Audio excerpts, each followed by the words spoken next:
Hi students, today we will discuss on the topic of DECE 1 Organizing Childcare Services, the very important question creativity.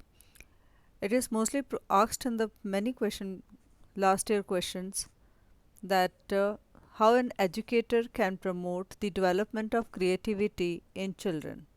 So today we will learn about creativity and how an educator can promote the development of creativity in children. First, meaning of term creativity.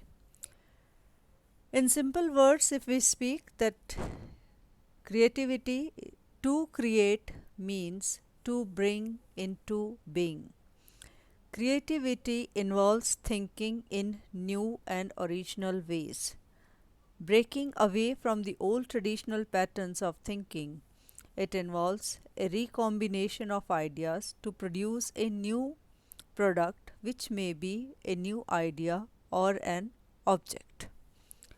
Some definitions have been given by the writers that what is creativity. So, according to Webster Dictionary, to create as to produce as a work of thought or imagination or to bring into being.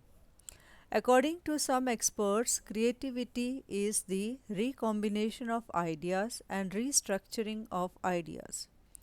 Some says that even creativity is that process which results in a novel work that is accepted as useful or satisfying by a group or at some point in time. In other words, in other words, any process by which something new is produced, an idea or an object. In some set of definitions, major emphasis is on self-expression. It is believed that everyone has a need to express himself or herself in a way which is unique to him or her, and so such expression is called creative. Thus, all these definition emphasize the process of creative thinking, that is, thinking is innovative ways. When this happens, something new and original will be produced. So, this was the meaning of creativity. That creativity means to bring into being, that something new is developed to think out of the box. So, further, this second part of the question is that how an educator can promote the development of creativity in children. So, creativity needs a conducive social environment to flourish. Disapproval, criticism, and domination can easily destroy the creativity. An individual's personality also determines how innovative he or she will be. Each one of us is creative as a child, but our originality gets destroyed in the process of growing up. Some of it is to the extent the result of our education system and the family. So therefore, as caregivers, it is important that we nourish children's creativity. Further, we are going to discuss how some principles are given, some general principles which, if we keep in our mind during the interaction with children, will enable us to nurture their creativity. So, the first point is make children feel creative. The social environment of children will determine to a large extent whether they will creative or not. The point under it is be open to children's suggestions about doing something different and venture with them as they explore their play material. Keep the level of anxiety low. When the children are in an environment that is comfortable and predictable, they feel secure and have energy to be innovative and original. If the children are not given the proper environment, when we keep on scolding them, the children cannot be creative. They are always snubbed. So try that we keep our anxiety low. That is, we don't चिंता नहीं करनी चाहिए ज़्यादा कि ताकि है ना keep the level of anxiety low. So to next point is to generate a creative climate for children. The educator must be prepared to live with a little bit of disorder. When children are drawing, painting, making items with clay, or playing with games using blocks, there is bound to be some disorder. So give children time to complete what they are doing. So finally we can say a general air of approval concerning children in the home or in the school, preschool, sets a tone in which children can be creative.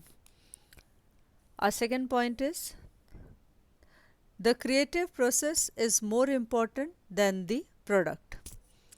The educator should not be critical and judgmental about what children say or do. Rather, respond encouragingly to what they show you and appreciate it.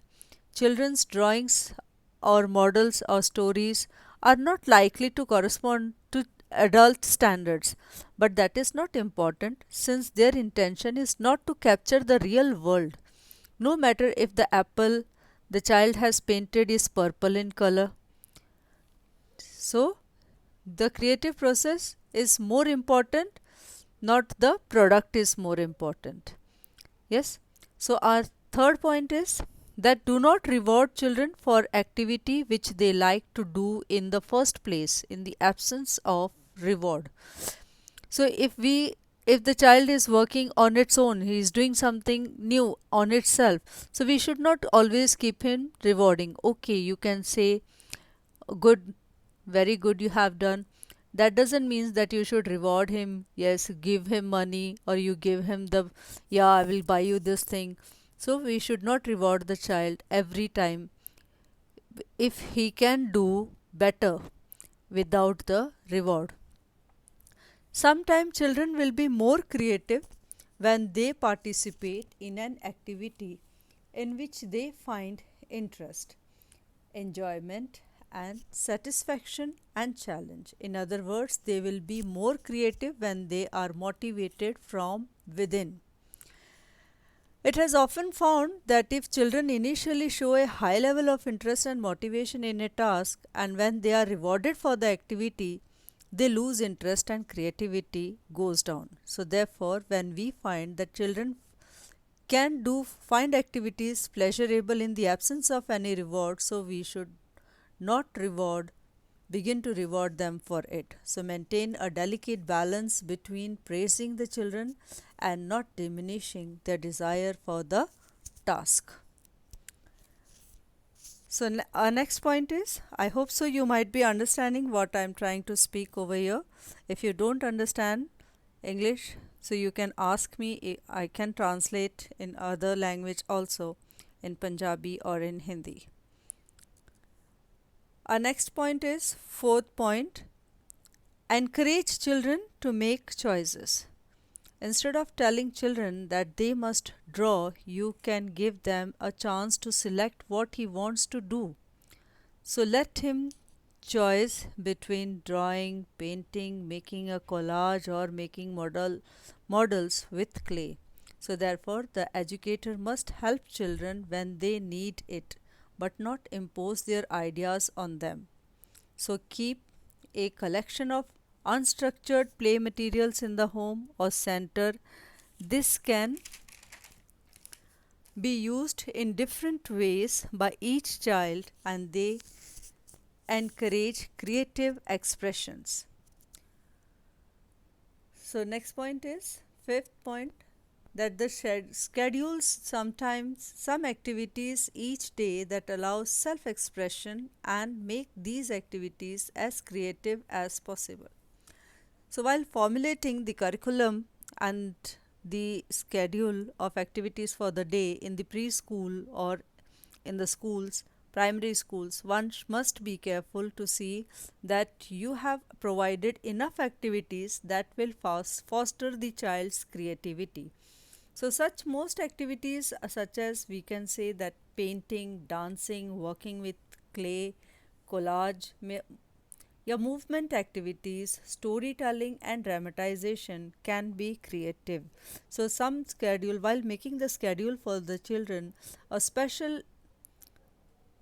inter- special interest should be showed that what type of activities should be kept in the schedule while making the curriculum and making the schedule of the days of the preschool or at home or at the center. And lastly, conclusion, that provide a climate in the house or in the preschool that encourages children to be creative. Experiment and try out with them.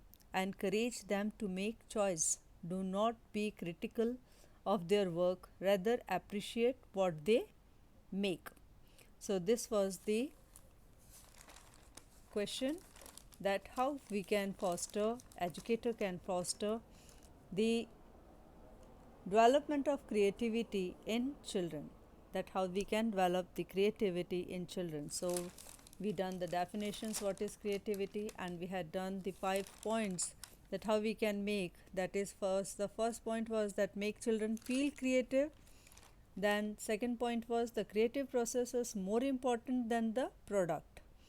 And the third point, that do not reward children for an activity which they like to do in the first place in the absence of the reward. And the fourth point, encourage children to make more choices, to make give them choice what